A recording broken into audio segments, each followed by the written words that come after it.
Welcome to Cannes, to Stagwell Beach, to Politico on the beach. How are you guys? We're great. Thanks for having us. Fantastic. It's beautiful weather. It's windy. I can see your hair is all out of place. It's definitely a mess.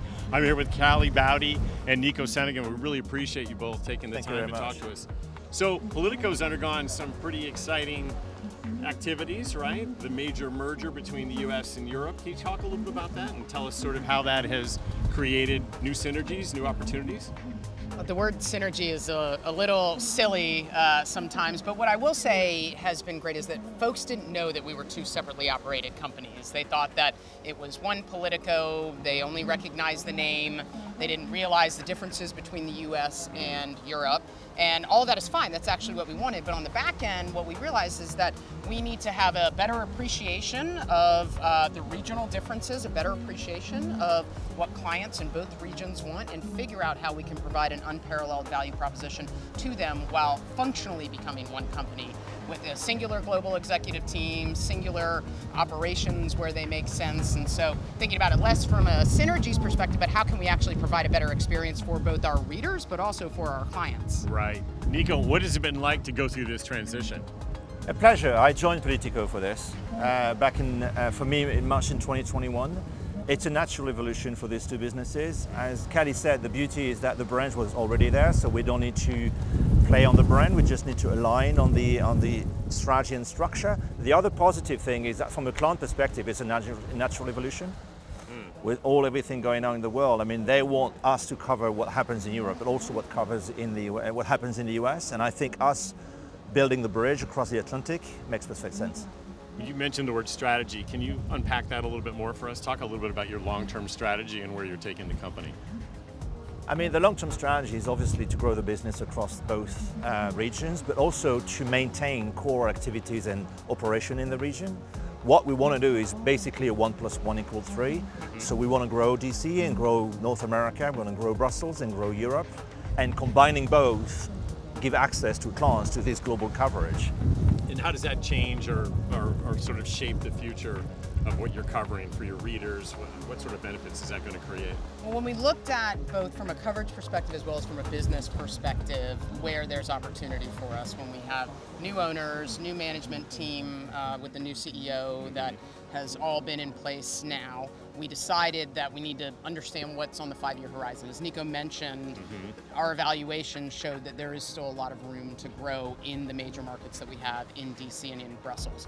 But how it's going to continue to change for our readers and for our clients is that there's areas of obvious expansion that we can go into, specifically in California and UK.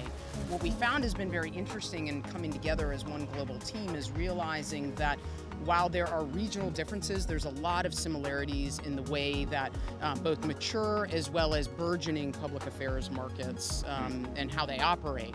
And so when we looked at California and we looked at the UK, there was both a great opportunity from a politics and policy perspective, but there's also a great opportunity from being able to allow buyers to connect their message to the audience that we reach. And just to be clear, one of the reasons that we looked at these two markets of expansion is because there's a texture to those markets that does mirror what we have seen as successful in DC and in Brussels. And that texture is really a need for information and intelligence and interesting political news for those in government and in the business of government, and staying very specifically focused on that audience, but expanding it to regional markets is where we believe that over the course of the next 5 years we will continue to grow. Interesting, and I find it quite interesting in this time right now with all of the disruption. There's no secret in the media world. I mean, Politico's a really unique success story, right? I mean, the longevity through the merger, but there's been a lot of, sort of media brands that have sort of been washed up on the rocks here recently. What do you sort of attribute that success to? Two things I would say. We need to stay core to the mission, and Politico has a specific mission. I mean, it's policy, politics, and power, as Kelly explained. And the second one is crucial to keep the non-partisan journalism. Quality journalism is the value that will make some brands stay and some brands disappear. And I think Politico is one of these brands where we pay a lot of attention to quality journalism. We all strive to quality journalism, not just in the newsroom, but across the business. And this is the #1 value that we put in everything we do. And that's what makes Politico grown so fast in Europe and in the US. And I would just say, to be clear, we do not relish in any other media brand not achieving success and sometimes, unfortunately, failing. But what we do realize is that it means that the obligation for what we do is even greater, and for continuing to be nonpartisan, non-ideological, not thinking about serving a biased reader base.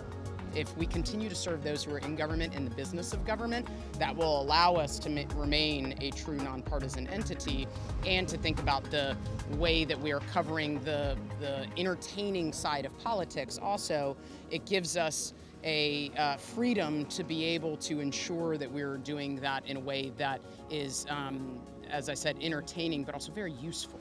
Callie, you talked about ideology. Clearly there's been a lot of talk in Cannes about the politicization of brands and corporations getting into these social issues traps. I mean, what is so interesting to me about Politico is you talked about this neutrality. Can you talk about how you do that and what's the commitment?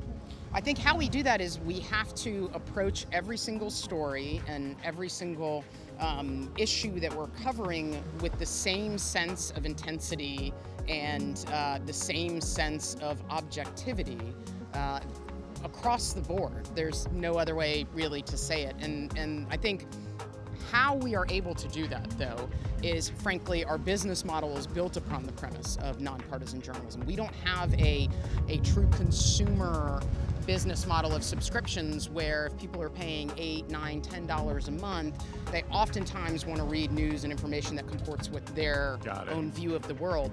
That's not how we think about our business growing. We have deliberately not put up any sort of paywall for that very reason, for a variety of other reasons too. But I think that as we look at how the business model is built upon a true utility of what is happening with policy, how is that going to impact a business's ability to operate, and how do they need to understand what's happening in the political dialogue so that they can be on the front end or be anticipating different policy trends. That for us is where there is a really, really good business. But I'll also say that everything right now is political. So the concept of we're entering into a political year with elections and it's scary for brands. I don't think that Bud Light believed that what they were doing was scary. There's been lots of talk about that at Cannes this week. I think that everything is potentially political and everything will have multiple sides to it. So sitting back and trying to avoid it is much more of a losing game than remaining true to a brand's values and being on the front and controlling what it is that they want to say in an environment in which they feel is safe and non-ideological. Interesting. And I would add something which is also related to the audience we're talking to. I mean, our newsroom and us as an organization, we make these influencers in politics and policy and business accountable for what they do and the influence they have over the world. I think in reverse, they expect us to be accountable for what we cover. So it's a trustful relationship where they need to maintain, which is why neutrality is essential. Great. I really appreciate your time at the Windy Beach. This is Politico at the Windy Beach with Callie Baute and Nicolas Sennegon. I'm John Gerzema from the Harris Poll. Thank you. Thank you so much. This is great. Have fun.